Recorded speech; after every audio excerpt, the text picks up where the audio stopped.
you, and we're getting into a lot of musical technicality from a compositional standpoint. When you're composing or arranging polyrhythm and you decide that I'm going to put Latin together, I'm going to put African music together, I'm going to put some hip-hop, I want a contemporary vocal. How do you determine what aspect of it you're going to extract?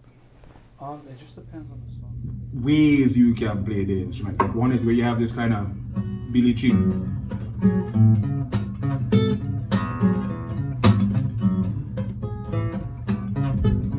Light tends to make an object pop, and darkness tends to ground the object. And you see that commonality in music.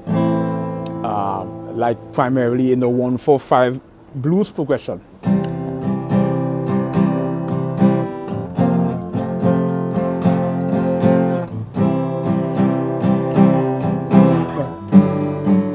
You see that?